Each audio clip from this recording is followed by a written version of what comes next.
নমস্কাৰ Mahasangram 2021 the battle for Assam অলে স্বাগতম জনাইছো ষ্টুডিঅ'ত মই কৃপাঞ্চল প্ৰথমটো খবৰ স্প্ৰিং ভেলিত কমলপুৰ সমষ্টিৰ কংগ্ৰেছ কৰ্মীৰ প্ৰতিবাদ হাতে হাতে প্লেকাৰ্ড লৈ কংগ্ৰেছ কৰ্মীৰ প্ৰতিবাদ কমলপুৰত সত্যব্ৰত কলিতাৰ প্ৰাৰ্থিত্ব মানি নলয় কংগ্ৰেছ কৰ্মীয়ে টিকট কেন্দ্ৰিক জটিলতা আঁতৰা নাই কংগ্ৰেছৰ 40টা সমষ্টিৰ প্ৰাৰ্থী ঘোষণাতে থমকিছে কংগ্ৰেছ পুনৰ সোণাপুৰৰ স্প্ৰিং ভেলি ৰিজৰ্টত টিকট কেন্দ্ৰিক বৈঠকত উপস্থিত গৌৰৱ গগৈ ৰকিবুল হুছেইন প্ৰদ্যুৎ বৰদলৈকে ধৰি জ্যেষ্ঠ নেতাসকল প্ৰথম পৰ্যায়ৰ মনোনয়ন দাখিল অন্তিম দিনলৈ মাজত মাত্ৰ দুদিন প্ৰায় সপ্তাহজোৰা বৈঠকৰ পিছতে অৱসান ঘটা নাই কংগ্ৰেছৰ টিকট কেন্দ্ৰিক এই ৰাজনীতি গ্ৰীণউড ৰিজৰ্টৰ পৰা স্প্ৰিং ভেলিলৈ 5খনৰো অধিক হোটেলত কংগ্ৰেছৰ বৈঠক দিব পৰা টিকটৰ সমস্যাৰ সমাধান এতিয়াও ওলাব পৰা নাই আজি আন কেইবাটাও সমষ্টিত টিকট নিশ্চিত হোৱাৰ সম্ভাৱনা আছে AIUDFৰ নেতৃত্বৰে স্প্ৰিং ভেলিত মিলিত হ'ব কংগ্ৰেছ নেতৃত্ব আজি নিশাৰ ভিতৰত আসন বুজাবুজি আৰু প্ৰাৰ্থিত্ব নিশ্চিত কৰিব দুই দলে প্ৰথম পৰ্যায়ৰ নিৰ্বাচনৰ 7টা সমষ্টিত প্ৰাৰ্থী ঘোষণা কৰা নাই কংগ্ৰেছে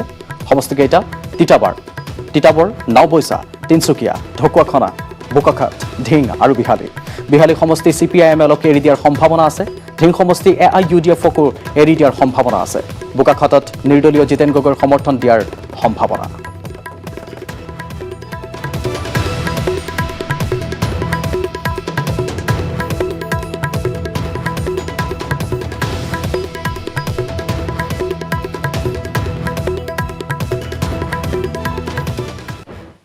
বিজেপিত যোগদান বলিউড সুপাৰষ্টাৰ মিথুন চক্ৰৱৰ্তী কলকাতাৰ ব্ৰিগেড পেৰেড গ্ৰাউণ্ডত বিজেপিৰ বিশাল জনসভাত উপস্থিত প্ৰধানমন্ত্ৰী নৰেন্দ্ৰ মোদী জনসমুদ্ৰত পৰিণত কলকাতাৰ ব্ৰিগেড পেৰেড গ্ৰাউণ্ড জনসভাত প্ৰায় 10 লাখ লোকৰ অংশগ্ৰহণ আমি পুনৰবাৰ জনাইছো এক গুৰুত্বপূৰ্ণ খবৰ বিজেপিত যোগদান বলিউডৰ সুপাৰষ্টাৰ মিথুন চক্ৰৱৰ্তীৰ কলকাতাৰ ব্ৰিগেড পেৰেড গ্ৰাউণ্ডত বিজেপিৰ বিশাল জনসভাত উপস্থিত প্ৰধানমন্ত্ৰী নৰেন্দ্ৰ মোদী জনসমুদ্ৰত পৰিণত কলকাতাৰ ব্ৰিগেড পেৰেড গ্ৰাউণ্ড জনসভাত প্ৰায় 10 লাখৰ লোকৰ অংশগ্ৰহণ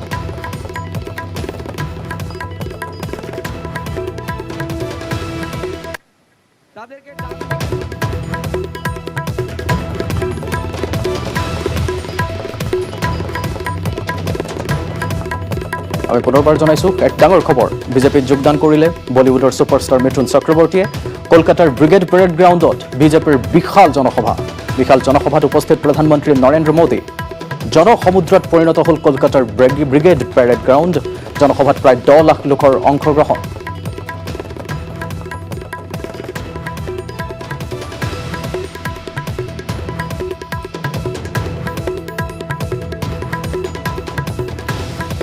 আমি ইতিমধ্যে জনাইছো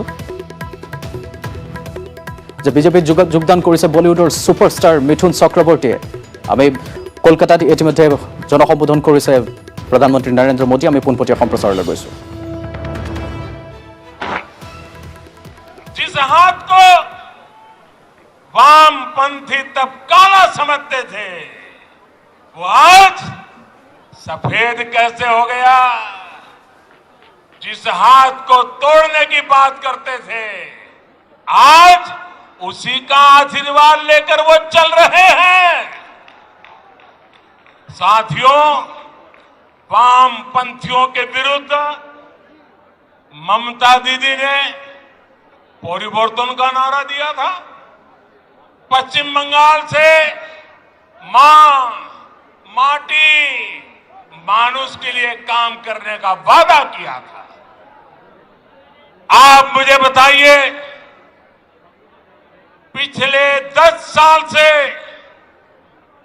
यहां की टीएमसी सरकार ने क्या सामान्य बंगाली परिवार के जीवन में वो परिवर्तन आया जिसकी बंगाल की जनता आशा करती थी आया वो परिवर्तन वो वादा पूरा किया जो आपको कहा गया तो वो किया गया क्या किसान के श्रमिक के कर्मचारी के जीवन में वो परिवर्तन आया जो वो चाहते थे आया क्या गरीब के जीवन में कोई परिवर्तन आया है क्या गरीब और गरीब हो ऐसा काम उन्होंने किया है कि नहीं किया है क्या पश्चिम बंगाल के स्कूलों और अस्पतालों की स्थिति में कोई परिवर्तन आया है क्या बंगाल के युवाओं के रोजगार की स्थिति में कोई परिवर्तन आया है? क्या बंगाल के औद्योगिकरण में वो परिवर्तन आया जितना उसका सामर्थ्य है? क्या दशकों से चली आ रही खून खराबे की राजनीति में परिवर्तन आया क्या? साथियों, आज बंगाल में माटी मानुष की क्या स्थिति है, ये आप भली भांति जानते हैं। मां पर गली गली में हमले होते हैं, घर में घुसकर मां पे हमले होते हैं। अभी हाल में जो 80 साल की बूढ़ी मां के साथ हुआ है, जो निर्ममता दिखाई गई है, उसने इन लोगों का क्रूर चेहरा पूरे भारत को दिखा दिया है। बीते 10 साल में बंगाल की शायद ही कोई मां है, शायद ही कोई बेटी है जो किसी न किसी अत्याचार के कारण रोई नहीं है, कोई सवाल न उठा सके। इसलिए ये आंकड़े भी छिपा करके बैठ गए हैं। साथियों, माटी की तो बात करने वालों ने बंगाल का कण कण, बंगाल का तिनका बिचौलियों, कालाबाजारी करने वालों और सिंडिकेट के हवाले कर दिया। आज बंगाल का मानुष परेशान है। वो अपनी आंखों के सामने अपनों का खून बहता देखता है। वो अपनों को अपनी आंखों के सामने लूटते हुए देखता है। वो अपनों को इलाज के अभाव में दम तोड़ते देखता है। वो अवसरों के अभाव में अपनों को पलायन करते देख रहा है। और पूरा बंगाल अब एक स्वर में कह रहा है, एक स्वर में कह रहा है, आर नॉय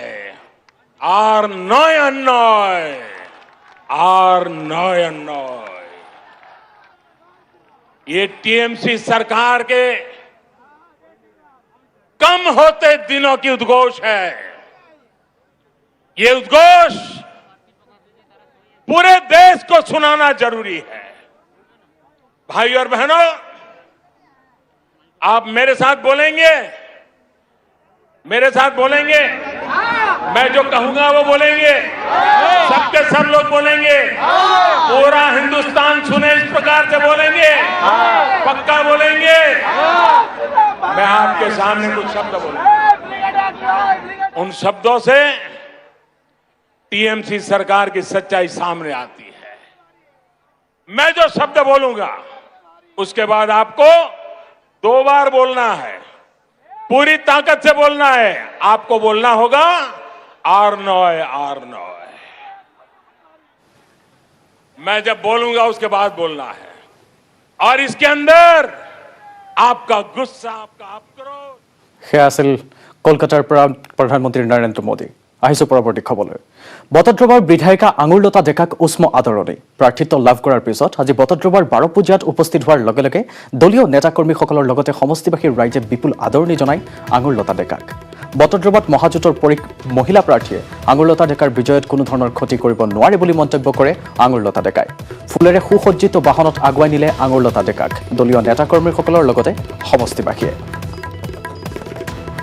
এয়া বটদ্ৰৱাত বিধায়িকা আঙুৰলতা ডেকাক উষ্ম আদৰণি জনাইছে সমষ্টিবাসীয়ে। প্ৰাৰ্থিত্ব লাভ কৰাৰ পিছত আজি বটদ্ৰৱাৰ 12 পূজাত উপস্থিত হোৱাৰ লগে লগে দলীয় নেতাকৰ্মীসকলৰ লগতে সমষ্টিবাসী ৰাইজে বিপুল আদৰণি জনায় আঙুৰলতা ডেকাক।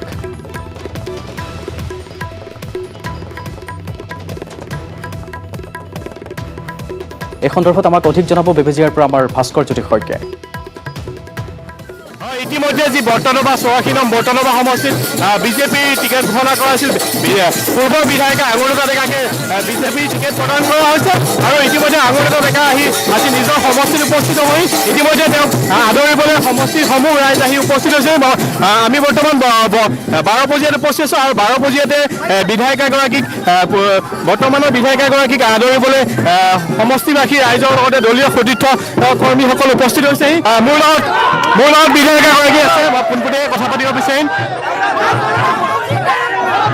কি ক'ব পুনৰবাৰ আপুনি সমষ্টিক প্ৰতিনিধিত্ব কৰিব বহুত বেছি আনন্দিত হৈছোঁ আৰু সকলোকে শুভেচ্ছা জনাইছোঁ শীৰ্ষ নেতৃত্ববৃন্দক ধন্যবাদ জ্ঞাপন কৰিছোঁ আৰু লগতে এইটো নিশ্চিত যে বটদ্ৰৱা সমষ্টি এইবাৰ আমাৰ বিজেপিৰ দখলতে থাকিব আপোনাৰ প্ৰতিদ্বন্দ্বী হিচাপে এগৰাকী মহিলাই বটদ্ৰৱা সমষ্টিত প্ৰতিনিধিত্ব কৰিব আচলতে আপোনাৰ প্ৰত্যাহ্বান হ'ব নেকি মই খুব ভাল পাইছোঁ এগৰাকী মহিলা মই প্ৰতিদ্বন্দ্বী পাইছোঁ তেখেতলৈ মই শুভেচ্ছা জনাইছোঁ মহিলাৰ বিষয়ে মই কেতিয়াও তেনেকৈ নকওঁ কথা কিন্তু মই দলটোৰ কথা নিশ্চিতভাৱে ক'ম কিন্তু বটদ্ৰৱা ক্ষেত্ৰত নহয় তেখেত প্ৰত্যাহ্বান নহয় কেতিয়াও হ'ব নোৱাৰে আপোনালোকে চাব ফটো ফুলাই ফুলিব বটদ্ৰৱাত আজি যি উৎসৱমুখৰ পৰিৱেশ আজি যি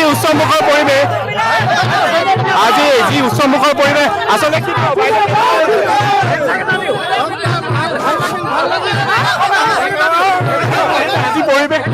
বহুত বেছি ভাল লাগিছে সকলো ৰাইজ ওলাইছে কাৰণ উন্নয়ন দেখিছে ৰাইজে অনুভৱ কৰিছে চৰকাৰৰ কাম কাজত সন্তুষ্ট হৈ আজি ওলাইছে এইটো প্ৰমাণ হৈছে এয়া আছিলে বিধায়িকা আঙুৰলতা ডেকা আৰু ইতিমধ্যে দেখিছে এক উৎসৱমুখৰ পৰিৱেশ সৃষ্টি হৈছে সকলো আহিছে বিধানসভা নিৰ্বাচনত প্ৰাৰ্থিত্ব প্ৰক্ষেপক কেন্দ্ৰ কৰি শনিবাৰে নিশা চিৰাং জিলাৰ বিজনীত বিজেপিৰ বিৰুদ্ধে প্ৰতিবাদমুখৰ হৈ পৰিল UPPLৰ একাংশ নেতাকৰ্মী তৃতীয় পৰ্যায়ত অনুষ্ঠিত এই বিজনী বিধানসভা সমষ্টিত UPPLৰ দলৰ প্ৰাৰ্থী এগৰাকী প্ৰাৰ্থী প্ৰক্ষেপৰ দাবীত এইদৰে বিজনী জিলা UPPLৰ কাৰ্যালয়ত একাংশ দলীয় নেতাকৰ্মীয়ে বিজেপিৰ বিৰুদ্ধে ক্ষোভ উজাৰে বিজনী সমষ্টিত UPPLৰ প্ৰাৰ্থী প্ৰক্ষেপ নকৰিলে বিকল্প চিন্তা কৰা হ'ব বুলিও প্ৰতিবাদী UPPLৰ নেতাকৰ্মীসকলে সংবাদ মাধ্যমৰ জৰিয়তে বিজেপিক ভাবুকি প্ৰদান কৰে শেহতীয়াভাৱে বিজনী সমষ্টিটো বিজেপিক এৰি দিয়াৰ বাবে চিন্তা চৰ্চা কৰাৰ সময়তে UPPLৰ কৰ্মীসকলে এইদৰে প্ৰতিবাদ সাব্যস্ত কৰে আমি দেখুৱাইছোঁ বিধানসভা নিৰ্বাচনত প্ৰাৰ্থিত্ব প্ৰক্ষেপক কেন্দ্ৰ কৰি শনিবাৰে নিশা চিৰাং জিলাৰ বিজনীত বিজেপিৰ বিৰুদ্ধে এইদৰে প্ৰতিবাদমুখৰ হৈ পৰিল UPPLৰ একাংশ নেতাকৰ্মী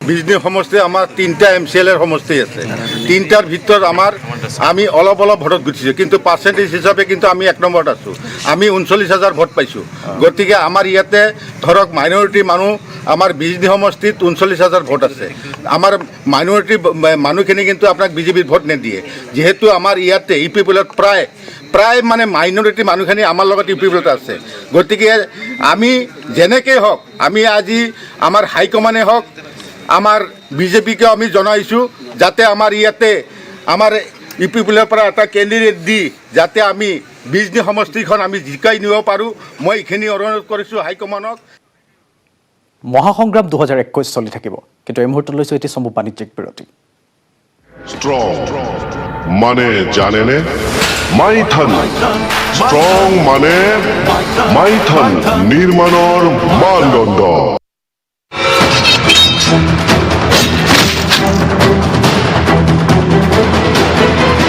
পুনৰ স্বাগতম বিজেপিৰ টিকট পুনৰ লাভ কৰি সমষ্টিলৈ যোৱাৰ পূৰ্বে মা কালীৰ আশীষ ললে ৰাতাবাৰীৰ বিধায়ক তথা বিজেপি প্ৰাৰ্থী বিজয় মালাকাৰে শনিবাৰে নিশা গুৱাহাটীৰ পৰা কৰিমগঞ্জৰ কালীবাৰীত উপস্থিত হয় বিজেপি প্ৰাৰ্থী বিজয় মালাকাৰ নিজ সমষ্টিলৈ যোৱাৰ পূৰ্বে কালী মন্দিৰত সেৱা লয় মালাকাৰে পুনৰবাৰ জনাইছোঁ বিজেপিৰ টিকট পুনৰ লাভ কৰি সমষ্টিলৈ যোৱাৰ পূৰ্বে মা কালীৰ আশীষ ললে ৰাতাবাৰীৰ বিধায়ক তথা বিজেপি প্ৰাৰ্থী বিজয় মালাকাৰে শনিবাৰে নিশা গুৱাহাটীৰ পৰা কৰিমগঞ্জৰ কালীবাৰীত উপস্থিত হয় বিজেপি প্ৰাৰ্থী বিজয় মালাকাৰ নিজ সমষ্টিলৈ যোৱাৰ পূৰ্বে কালী মন্দিৰত সেৱা লয় কালীমাৰ আশীষ ললে প্ৰাৰ্থীগৰাকীয়ে অনুভূতিটো ভাল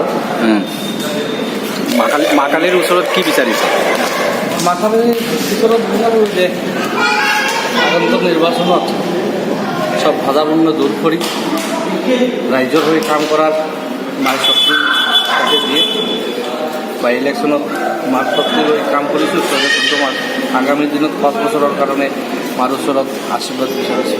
দেখা গৈছিল সাংসদ কৃপানাথ মালাৰ লগত এটা মতানৈক্য আছিলে, হেচ হৈছে নেকি? সেইটো মিডিয়াৰ আছে, বাস্তৱিকটো নাই। তেওঁতো টিকেটৰ বুলি কৈছিলে, টিকেট খেলিব। মই সুধিছিলোঁ কিবা এটা ক'লে মই টিকেট বিচৰা নাই, কিন্তু মিডিয়াত আহিছে। এতিয়া কি ভাবে কিমান ভোটত জয়ী হ'ব আপুনি? যোৱাবাৰ মই 24,000 ভোটত জিতিছিলোঁ, কাৰণ যোৱাবাৰ ৰাতাবাৰীৰ ৰাইজে আমাক জানা নাই। আৰু এতিয়া এই 14-15 মাসত মই কাম কৰিছোঁ ৰাতাবাৰী সমষ্টিৰ কাৰণে।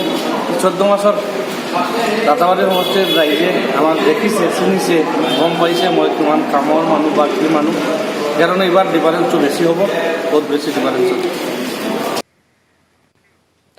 সৰুপথাৰ সমষ্টিত আৰু খুমটাই সমষ্টিত কংগ্ৰেছে প্ৰাৰ্থিত্ব প্ৰদান কৰা বিস্মিতা গগৈ আৰু ৰজলিনা তিৰ্কীৰ প্ৰতিক্ৰিয়া।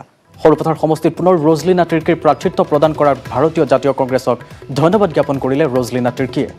অসমত মহাজোঁটে চৰকাৰ গঠন কৰিব বুলি মন্তব্য কৰিলে ৰজলিনা তিৰ্কীয়ে। একেদৰে বিস্মিতা গগৈও টিকেট পোৱাৰ পিছতে কংগ্ৰেছ হাইকমাণ্ডক ধন্যবাদ জ্ঞাপন কৰে। পুনৰবাৰ জনাইছোঁ, সৰুপথাৰ সমষ্টিত আৰু খুমটাৰ সমষ্টিত কংগ্ৰেছে প্ৰাৰ্থিত্ব প্ৰদান কৰা বিস্মিতা গগৈ আৰু ৰজলিনা তিৰ্কীয়ে ধন্যবাদ জ্ঞাপন কৰিছে। সৰুপথাৰ সমষ্টিত পুনৰ ৰজলিনা তিৰ্কীয়ে প্ৰাৰ্থিত্ব লাভ কৰিছে।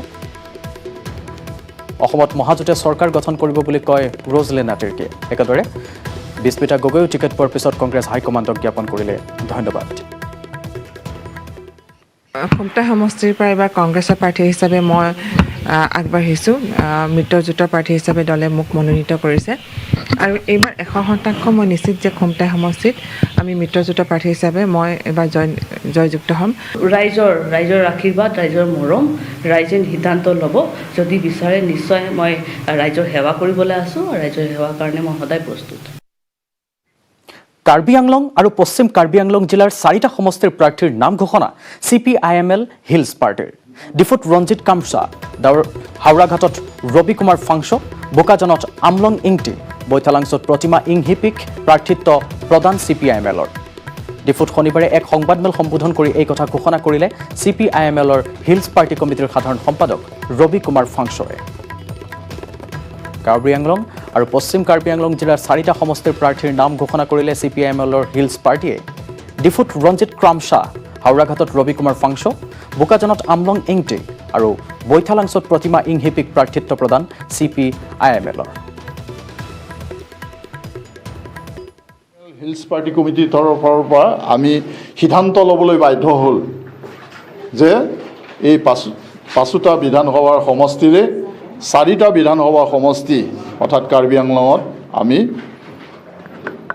বোকাজান বিধানসভা সমষ্টিত আমলং ইংটিক প্ৰাৰ্থিত্ব দিছোঁ আৰু 18 নং বিধানসভা হাওৰাঘাট সমষ্টি ৰবি কুমাৰ ফাংছক প্ৰাৰ্থিত্ব দিছোঁ আৰু 19 নং ডিফু বিধানসভা সমষ্টিত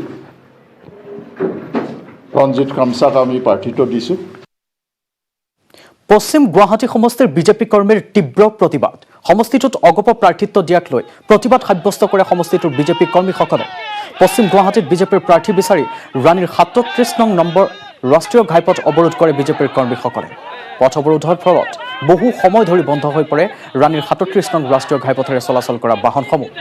আজাৰা আৰক্ষী উপস্থিত হৈ পৰিস্থিতি নিয়ন্ত্ৰণ কৰে। দৃশ্য পশ্চিম গুৱাহাটীৰ সমষ্টিৰ বিজেপি কৰ্মীৰ তীব্ৰ প্ৰতিবাদ। সমষ্টিটোত অগপ প্ৰাৰ্থিত্ব দিয়াক লৈ প্ৰতিবাদ সাব্যস্ত কৰে সমষ্টিটোৰ বিজেপি কৰ্মীসকলে। পশ্চিম গুৱাহাটীত বিজেপিৰ প্ৰাৰ্থী বিচাৰি ৰাণীৰ 37 নং ৰাষ্ট্ৰীয় ঘাইপথ অৱৰোধ কৰে বিজেপিৰ কৰ্মীয়ে। পথ অৱৰোধৰ ফলত বহু সময় ধৰি বন্ধ হৈ পৰে যাতায়াত। আজাৰা আৰক্ষী উপস্থিত হৈ পৰিস্থিতি পাছত নিয়ন্ত্ৰণ কৰে। প্ৰত্যেকজন আমাৰ নিষ্ঠাবান কৰ্মীয়ে বিজেপিক ভাল পাওঁ। আমাৰ মনত সকলো দিশৰ পৰা আমি অকল বিশ্বাস কৰোঁ আমাৰ বিজেপিক, আমাৰ নৰেন্দ্ৰ মোদীক বিশ্বাস কৰোঁ, আমাৰ মুখ্যমন্ত্ৰী সৰ্বানন্দ সোণোৱালক বিশ্বাস কৰোঁ আৰু আমি এতিয়াও দৃঢ় বিশ্বাস যে দলৰ যি সিদ্ধান্ত সেইটো চেঞ্জ কৰি কেনে আমাক পশ্চিম গুৱাহাটীত যেন বিজেপিৰ প্ৰাৰ্থী দিয়ে। সংখ্যালঘু অধ্যুষিত ৰূপহীহাটত বিজেপি প্ৰাৰ্থী নাজিৰ হুছেইনক উষ্ম আদৰণি দলীয় সমৰ্থকৰ। বহু সংখ্যক দলীয় সমৰ্থকে বাইক আৰু 4চকীয়া বাহনেৰে উৰিয়াগাঁও বাইপাছৰ পৰা ৰূপহীহাটৰ লাও গাঁৱলৈ আদৰি আনে নাজিৰ হুছেইনক। বিজেপিৰ প্ৰাৰ্থীগৰাকী সমষ্টিলৈ অহাৰ লগে লগে একাংশ সমৰ্থকে ৰূপহীহাটৰ বিভিন্ন ঠাইত ফটকা ফুটাই উল্লাস কৰে। এই দৃশ্য দেখুৱাইছোঁ সংখ্যালঘু অধ্যুষিত ৰূপহীৰ হাতত বিজেপি প্ৰাৰ্থী নাজিৰ হুছেইনক জনাইছে উষ্ম আদৰণি বহু সংখ্যক দলীয় সমৰ্থকে বাইক আৰু চাৰিচকীয়া বাহনেৰে উৰিয়া গাঁও বাইপাছৰ পৰা ৰূপহীহাটৰ লাও গাঁৱলৈ আদৰি আনে প্ৰাৰ্থী নাজিৰ হুছেইনক বিজেপিৰ প্ৰাৰ্থীগৰাকী সমষ্টিলৈ অহাৰ লগে লগে ৰূপহীহাটত এয়া দেখিবলৈ পোৱা গৈছে ফটকা ফুটাই আনন্দ উল্লাসত মজগুল হৈছে ৰূপহীহাটবাসী এই সুযোগতে যাতে ৰূপহী সমষ্টিটোক উন্নত ডেভেলপ কৰিব পাৰোঁ মনত তাৰে পণ লৈছোঁ ৰাইজক এটাই ক'ম যে বৰ্তমান চৰকাৰৰ কাম কাজৰ ওপৰত চাই চৰকাৰৰ লগত থাকিব লাগে তেতিয়াহে আমাৰ এটা সমষ্টি ডেভেলপ হ'ব গতিকে মই ৰাইজক এটাই আহ্বান জনাম যে বিগত চৰকাৰটোৱে যিখিনি কাম কৰি গৈছে এইবাৰ তাৰ অধিক কাম কৰিব গতিকে ৰাইজ বিজেপিৰ লগত থাকিব লাগে মই সেইটোৱে আহ্বান জনাম কৃষিমন্ত্ৰী অতুল বৰাৰ গৃহ সমষ্টিত উন্নয়নৰ ফুফুলা স্বৰূপ 2016 চনৰ পূৰ্বে দিয়া প্ৰতিশ্ৰুতি পূৰণ নকৰিলে অতুল বৰাই 67খন গাঁৱৰ ৰাইজে যাতায়াত কৰাৰ ৰাঙুল জানৰ ওপৰত এখন দলং নিৰ্মাণৰ প্ৰতিশ্ৰুতি দিছিল অতুল বৰাই কিন্তু নিৰ্বাচন জিকাৰ পাছত ৰাঙুল অঞ্চললৈ এবাৰো নগল অতুল বৰা অতুল বৰাৰ বিৰুদ্ধে ক্ষোভিত হৈ পৰিছে অঞ্চলবাসী শীঘ্ৰেই দলংখন নিৰ্মাণৰ দাবী জনাইছে স্থানীয় ৰাইজে